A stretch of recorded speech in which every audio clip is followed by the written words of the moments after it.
Today, I am going to show you one of the most essential skills every IT professional must know: how to seamlessly join a Windows 11 Computer Pro to a Windows Server 2025 domain.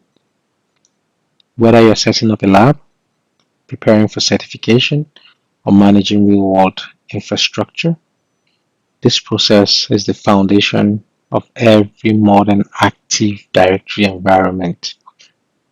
And in just a couple of minutes, you will learn the exact steps clearly, quickly, and without any confusion. So from top down, we shall rename the computer Windows Pro and the Windows Server 2025. We create an OU, organization units on domain controller, create user account on Active Directory users and computers. We'll join the Windows 11 to the domain controller using Server 2025. And at the end, we'll log in using the client, which is a Windows 11 Pro, to the domain using the user account we've created on the Active Directory. So I want you to sit back, relax, and follow along. So here is our server, and here is Windows 11. So the first thing first we're going to do is we're going to ping our server from our Windows 11 to be very sure that we have the same communication. And for you to be able to do this, you must make sure that they are on the same network. When I say on the same network, the first thing first, the Ethernet controller. If you can see, our server address is 192.168.10.10, and the computer name for this server is adds-server, and the domain name is qplug.com. So for the Windows 11, we have to set the same thing. So we go to Windows 11 and we set the IP address in this class of IP address. We come here to your network and internet settings. Then you go to Ethernet. Then you come here from IP assignment, say edit. From DHCP, you change it to manual IPv4. And this is one other way. There's also another method of changing this, and let me show you quickly. So let's cancel this. I want to show you the another way of changing the IP address. So we come to the start menu. We go through the legacy way, views network connections. Click on that. Double click on this, properties, IP4, and you list the IP. That's 192.168.10. The next one can be .20. That's subnet mask. And watch closely. The DNS has to point in the direction of the server IP address. That has to be the DNS. So say 192.168.10.10. Then we OK, and we close.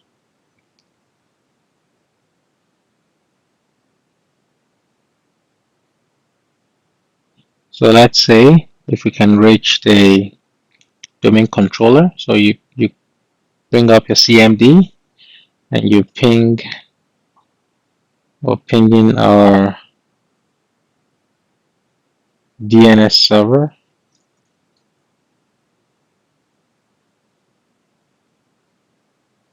See, voila, it's responding. So Now we know that we can reach our domain controller, so we can go ahead onto the next phrase. And also, time must match the domain or the join will fail. So you must check for time sync. So how to do that again? You run the W32TM query and status. So it says leap indicator 3 not synchronized. So for these parameters to have shown this way, it means that for the leap indicator, it means the system clock is not synced with any time source because we're actually not even on the internet. Then for the stratum normally ranges from 1 to 5, but for this one now is 0. It means it's actually unspecified. It means that the machine is using its own internal clock and not the DC. That's the domain controller. And the last sync, this last successful sync time, it shows as unspecified, which means that it has never synced. And for the source, local CMOS clock, it means this. I mean, this is like a big red flag, which means that our PC is using its own motherboard clock. It is not syncing from the domain controller. And if your time is off, even by little time change, the Windows will refuse domain join because Kerberos time rules require very tight sync. So the normal fix for this is to go to the control panels, check by setting the preferred DNS to the domain controller's DNS, which we've done. I just want to take you, which is the preferred DNS. This is it, the preferred DNS. And for the alternate DNS, we'll leave it as empty. So and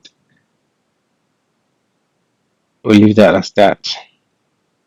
So the next step now is we should rename our PC if you want a cleaner Active Directory structure. So how do we go about that? We go through from the Windows menu, go to Settings, click on Settings, then you go to Systems. Then from the Systems, you scroll all the way down to About. And you see here where I say rename this PC. So once you click on rename, let's just rename this. I mean, let's say Win11. Let's say client. Then you say next. See, after you restart, your PC name will change to Win11 client. So let's just restart now.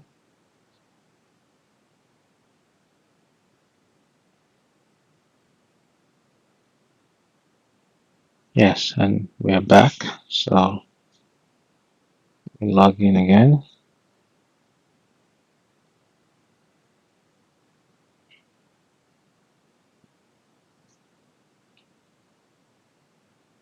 So we verify the new name we change to settings.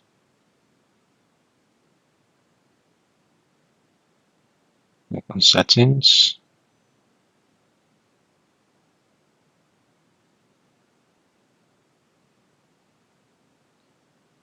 Go to system. Go all the way down.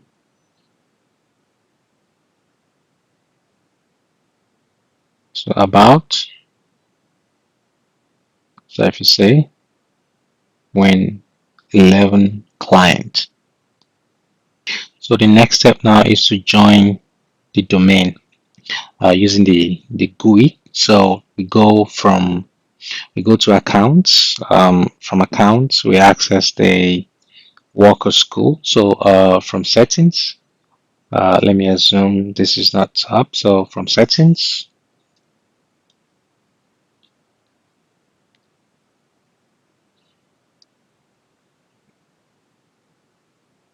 click on accounts.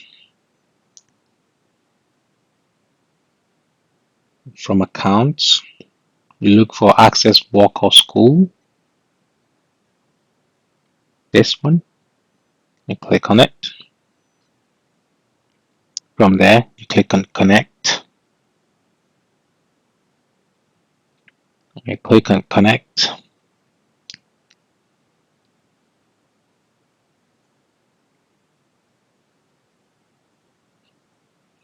So at the base, you say join this device to a local Active Directory domain. So we click on it.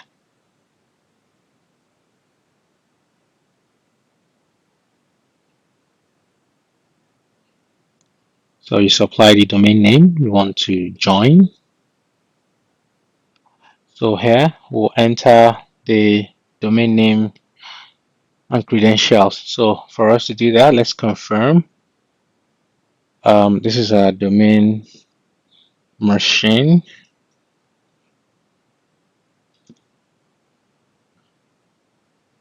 So let's confirm the name. So this is the name.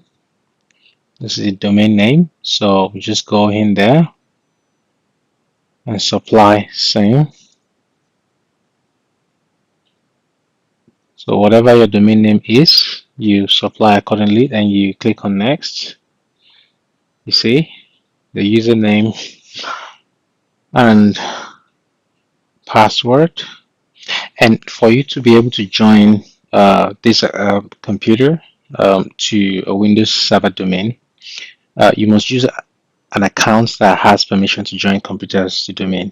And accounts that can actually join that are the administrator or the domain slash the admin accounts. And any domain user, normal user, if they are allowed to join computers. And a custom service account also, if it's giving its join rights, and also delegated admin, which is an OU admin. If you give someone control over an OU, they can also join computers into that OU. So for this, we're going to use the administrator. So we type in the administrator account and a password and you say okay. Watch it.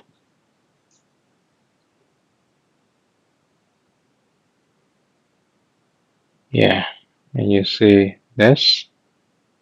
So you click on next and you see you restart now.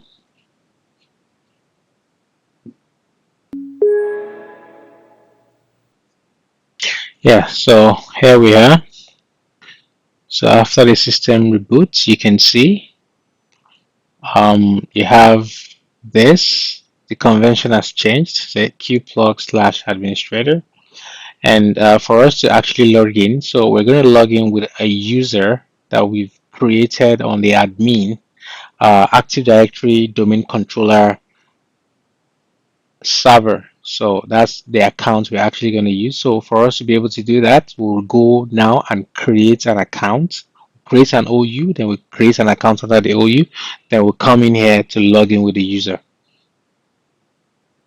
So here we're back on our server. So we'll load it on the server manager. We click on the server manager, go to tools, Active Directory users and computers. You click on this. Once this loads, you can see. So from the qplug, that's from your domain. So we're going to create an organizational unit. What is an OU? In an Active Directory, an OU as organizational unit is a container that holds user accounts, computer accounts, groups, and other OUs, allowing administrators to organize and manage network resources logically.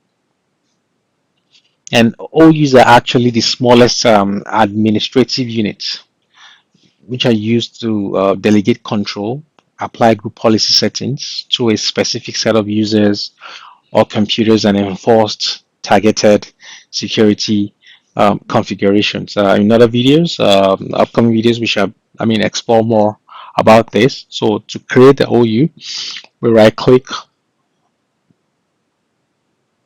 and we say new, we say organizational unit, click on it.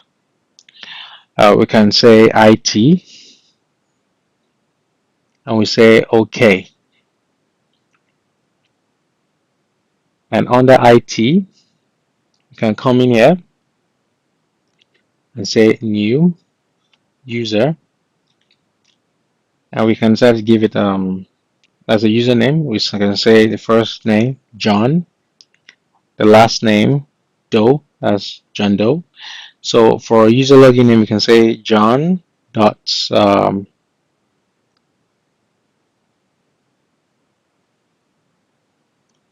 John dot Doe, and we say next. So here we choose a password that meets the complexity. So according to policies too, there are policies for passwords. So we define a password.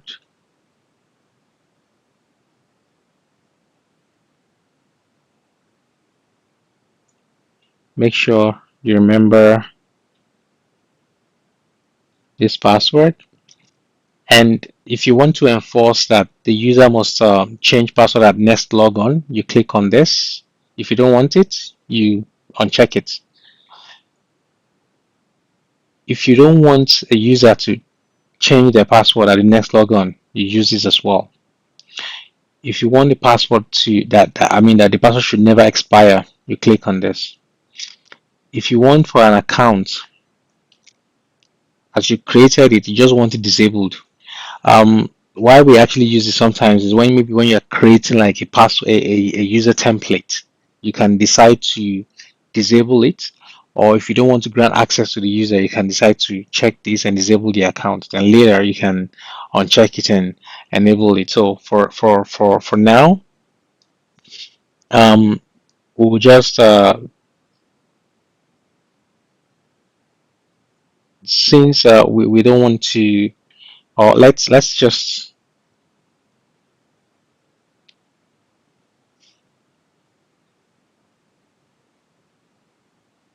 so we say user must change password as next logon. So we click on next, we click finish, and this account has been created. So let's go and log in with this user accounts that we've created. So we go back to our Windows environment to log on. So you click on other user. So the name, you use the domain name, which is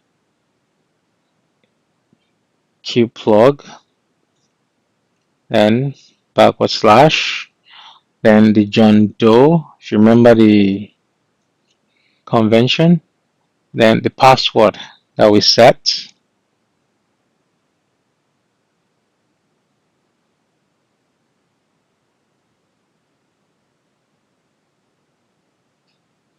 So we say sign in. So if you remember, it said from the option that we checked the last time, saying that user must change password before signing in. So this is that enforcement. So we say OK. It gives us, then we change to the new password.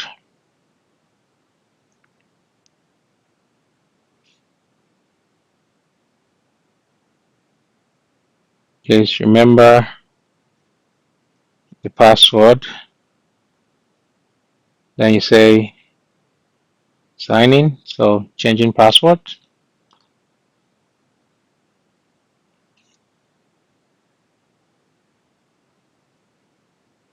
So if you can see, the password has been changed, so we just say okay. Now John Doe is signing in. Welcome, John Doe.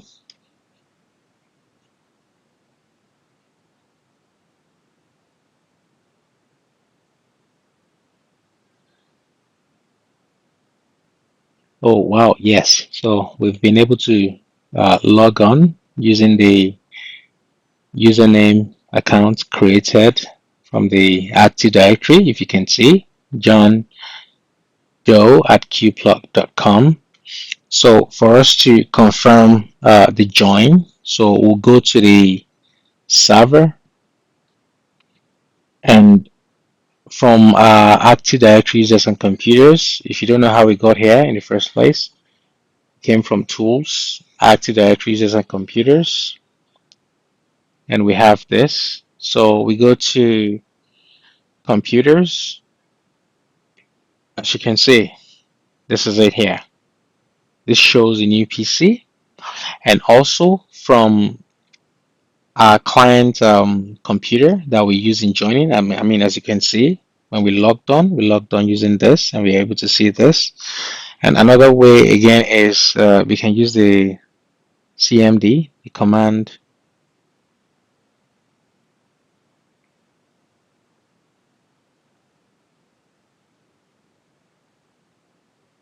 So on the CMD, you type the who am I, and you see this qplug, see the domain and the username as a realm. So, and also you can use the GP update and force.